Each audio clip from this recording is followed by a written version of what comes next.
ओम नमः शिवाय। कहते हैं बड़े बड़े लोगों ने जेल यात्राएं करी हैं। चलिए आज जेल यात्रा से शिव ज्ञान तक की यात्रा का आनंद लेते हैं। सीईओ थे, काफ़ी नाम था, कंपनियों में सब हेरा फेरी करते हैं, बेचारे धरे गए। जब धर लिए गए सीईओ बाबू, जो दिन में 16 घंटे काम करते थे, जो चाहे वो काम करा सकते थे।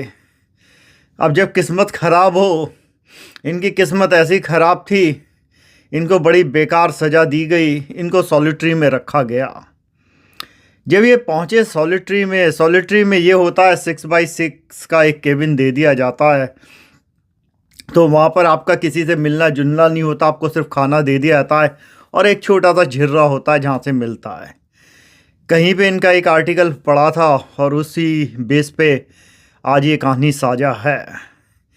तो जो ये सीईओ बाबू थे, पहले जो कुछ दिन थे बहुत फ्रस्ट्रेशन में गए, क्योंकि जिस वक्त ये जेल यात्रा करने जा रहे थे तब इन्होंने अपने बिजनेस पार्टनर को कहा था, मैं आके तेरे से मिलता हूँ, ये सफ़र तो कुछ सालों का कट जाएगा। बहुत गुस्से में थे।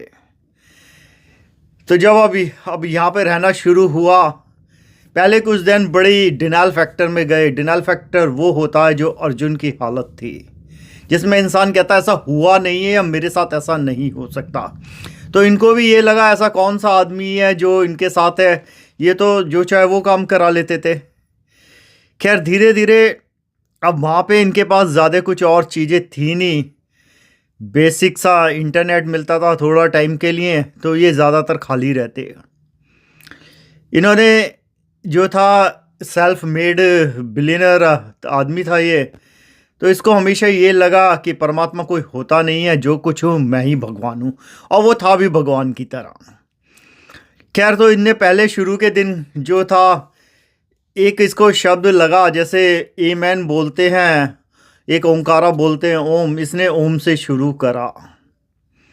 ये कुछ नहीं होता, खाली बैठा होता, ये सिर्फ ओम पे ध्यान देता, ओम का जप करता। धीरे धीरे आगे बढ़ा, ओम नमः पे आया और शिवा पे आया कुछ महीने बाद।